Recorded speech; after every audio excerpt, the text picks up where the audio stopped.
Okay, go direct to the point. Ang topic natin ngayon about pera, kayamanan, katanyagan. Masama po ba ito? Hindi po. Hindi po. Pero meron lang pong isang tanong. Ano kung nakamtan mo ang lahat ng ito? Ano kung nakamtan mo nga ang lahat ng iyan? May nagbago ba? May purpose ba? Hindi ba? So, ano po ang purpose ng buhay? Again, isang tanong, isang sagot. What is the purpose of life? Or should I say, who is the purpose of your life? Isa lang po ang sagot. Walang ibang purpose ang buhay kundi si Lord Jesus Christ. Again, walang ibang purpose ang buhay kundi si Lord Jesus Christ. Lahat ng tao nagkasala. Again, lahat ng tao nagkasala, pinanganak na makasalanan, walang matuwid nga, wala kahit isa. Alam natin yan. Parang sirang plaka, parang sirang CD, pero ang totoo, ito po ang buong katotohanan. So, ang tao po, liko by kalikasan. Liko ang landas. Ang landasin niya ay tinatahak niya ang sarili niya.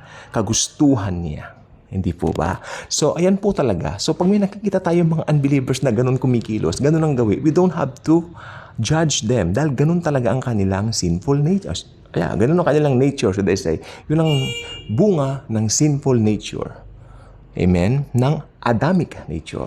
So, ang mga taong mga wala sa Panginoong Jesucristo, kapag sila ay nagkaroon ng katanyagan, nagkaroon ng mga bagay-bagay na kasikatan, ano pa nga ba, nakatapos ng pag-aaral, mga achievements, sabihin na natin, mayaman o lahat. Ano ngayon, di ba? Yun ang tanong ano ngayon? Ano ngayon? May purpose bang buhay niya? So, nakamtan man niya lahat dito sa mundo, ito yung sinasabi ng Bible na aanuhin mo yan, kung mapapahamak naman ng iyong espiritu. So dito, papasok pa rin yung katotohanan na napakaganda ng katotohanan na may Jesus ka na sa buhay mo, tapos mayaman ka pa. Kaya nga po mga Kristiyano mayaman eh. Ang mga Kristiyano ay kinatutuwa ng Diyos na pinagpapala niya tayo. Diba? Sa kabilang banda, yung mga alam natin na tanyag ng mga tao na wala kay Kristo Jesus, wag nating huhusgahan, ipag-pray po natin sila. It's very important for us to understand them and to share them the good news of the Lord Jesus Christ. Tayo ang ambassadors of Christ. Hindi po tayo taga-condemn, kundi ambassadors po tayo. Kasi may narinig ako kinokondemn niya. Mga mayaman yan, ganun-ganon. Sabi ko, hindi po yata. Mayaman sila pero malay mo, mayroong right timing for them. Kasi ilang beses na rin namin pinatuhanan ng mga taong yun and yet talagang maski anong mangyari, talagang nandun sila nakapako sa kanilang mga business. Talagang hindi umaalis doon, nakaupo, nananabana doon sa kaupo sa kanyang silya, kumukuha ng mga pera sa kanilang business. Talagang unbelievers, ganun po talaga. Sabi ko, you don't have to condemn them. Kasi parang walang puso sa Bible study nga. So talagang wala talaga. Nada, wala. So we really need to understand them. Ang kayamanan po sa kabilang banda ito na po. Pag born again ka, Kristiyano ka, mayaman ka, may puso kang mapagbigay, di ba? Alam niyo po bang ibig sabihin ng Father? A giver. So, pag ikaw ay giver, ibig sabihin, nandoon ang nature ng Father sa iyo. Ano ba ang ginawa ng Father? Ibinigay niya si Jesus. Di ba? To be the propitiation, to be the Savior of mankind para mapatawad ang ating mga kasalanan. Giver siya. Yan ang pinakamalaking bagay na ibinigay ng Father sa buong sandaigdigan. Kaya nga sabi ng Biblia, ang sino mang mananalig at maniniwala sa Kanya, kay Jesus, pointing to the Lord Jesus Christ alone, magkakaroon nga ika ng buhay na walang hanggan. Ang banal na kasulatan po ay napakalinaw po. Hindi po against ang banal na kasulatan na yumaman ka, na magkamal ka ng mga salapi. Hindi po. Huwag kayo maniniwala sa nagsasabing, money is the root of all evil. Of course not. It's not money itself, but the love of money. Minsan, magsasabi lang, palpak pa, para lang maibigay yung punto niya. Ay, hindi po ganyan. It's really, really important when we share the Bible, the good news, it should be according to its context. Or, kung ano yung sinabi, inumit nga niya yung nakalagay, love of money. Nangangaral po talaga siya yung sinasabi kong tawa. Money is the root of all evil. Kung hindi pala basa ng Biblia, amen. Amen na. Ay, syempre, hindi nga nagbabasa. Yan ang matindi pag hindi ka palabasan ng Biblia. Kaya huwag kayong papadaya, huwag pabubudol. Magbasa po tayo, magbasa-basa. Hindi ko sinabi magbasa maghapon. Basa-basa, basa-basa ka. Nandiyan na sa app natin ang mga Biblia natin. Oh, bakit? Ilan na po ba ngayon ang gumagamit? Ako, aminin ko po, binubuksan ko lang yung mga Bibles na tuwing umaga. Minsan sa gabi, pero minsan app na rin ang ginagamit kong Biblia. Dito sa mga cellphones, gadgets. Marami na po dito, nandito na. Makakapili ka pa ng version, di ba? So, yun pong gusto kong sabihin, ang pera hindi po masama. Sino ang nagpapasama? Yung attitude ng tao. Kasi from there, mamahalin niya yung pera kaysa doon sa nagbigay ng pera. Or should I say sa English, maganda, they will love the blessing rather than the blesser himself, who is the Lord Jesus Christ alone. Santiago 1:17, sino bang pinagmulan ng magandang bagay? Ang Panginoong Jesus. Kaya if you have Jesus, you have everything. Alam mo ba yon? Ang mga tao sa mundo, hinahanap nila salapi, gustong magkamal nito, magkamal niya. Hindi pa kontento. Gustong nadadagdagan yung zero sa kanilang mga bank accounts. Ako naman nababawasan. Nababawasan po talaga. Pero alam mo naman si Lord na Ba't di mo babawasan? Kailangan mong bumili ng ganito. May kausap po kanina sa carousel. Meron akong nagustuhan na bagay. Bibili talaga ako kasi may blessing naman tayo. Huwag niyo mang i-deprive ang sarili niyo. Kung Kristiyano kayo, maski halagang 50,000 yan, 100,000 yan, kung kaya ninyo, bilhin ninyo. Buy it. Buy it. Do not deprive yourself. Baka mag-rapture yan, hindi niyo pa nabili, hindi niyo na-enjoy. O hala kayo, magsisisi kayo.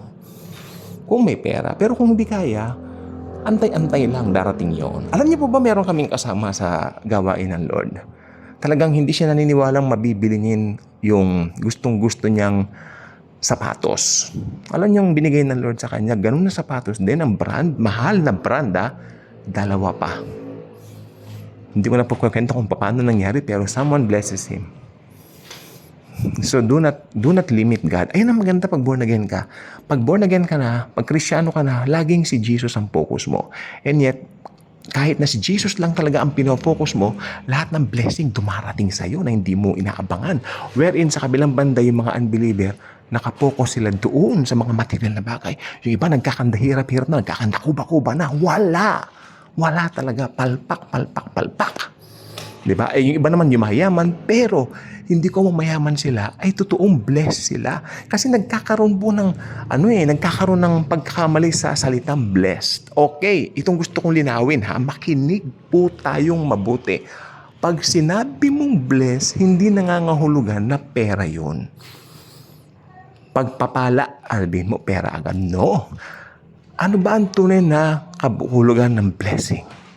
You are blessed. Why? Because Jesus lives in you. Hindi ko talaga makalimutan yung sinabi ng isang kasamahan natin sa Lord. Kapatid natin sa Lord, si Tita. Nasa Amerika na si Tita. Hi Tita, hindi ko mapapangalanan dito. Pero nasa state na siya. Pero nung nagbalik bayan siya nung after Christmas, nagkita kami dyan sa mall. Okay? Nagkita kami sa SM at natutuwa ako. So, super yaman niya, super rich siya. Baka bilyonarya na ngayon yun. Okay. So, at binigyan ako, syempre. Nabigyan tayo. Don't worry. Naibulsa ko. Nakapagbulsa. Super blessed. So, may nabili ako. Marami ako nabili sa binigay niya. So, thank you. Thank you, Jesus. Ang bait ni Jesus, no? Saan ba tayo? Okay. So, ayun. Yung titang ito, siya, kahit may edad na siya, hindi siya mukhang matanda. Kasi si Jesus ang focus niya.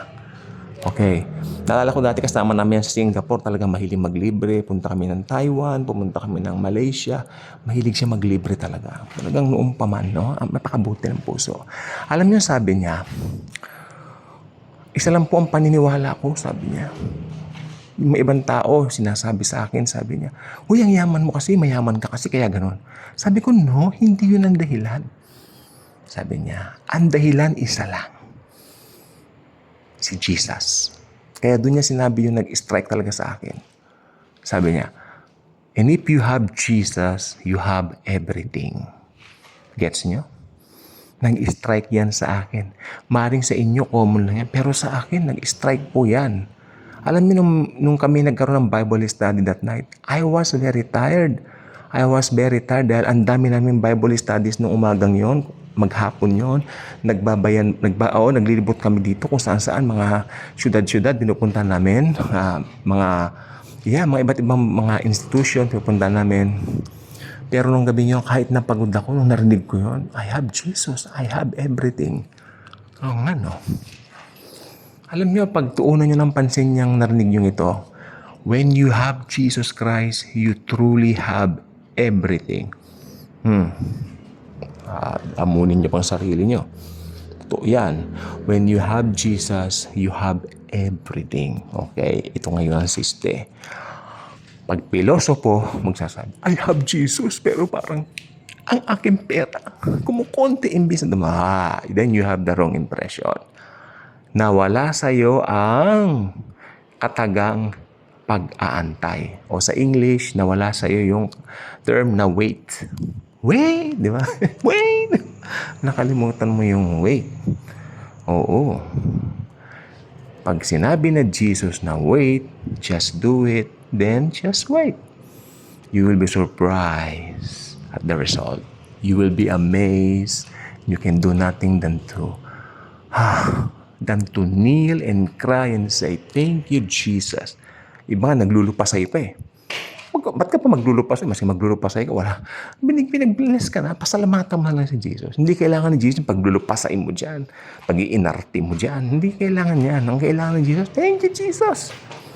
Kasi may isa pong kapatid kami sa Lord na natanggap niya lahat ng hinihiling niya.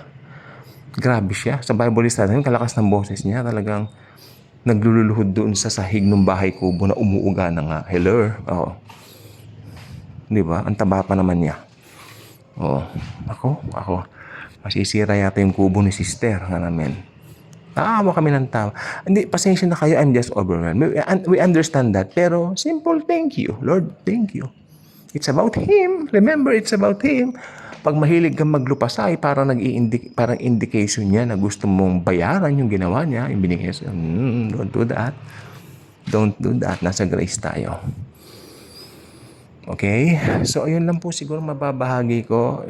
Mahal po ni Lord ang mga anak niya. Kaya kung meron siyang pinagpapala ngayon, makinig po kayo mabuti. Ang unang pagpapalain ni Jesus sa buong mundo ngayon, itong church age, ang mga born-again believers, ang mga Kristiyano, tayo po yon.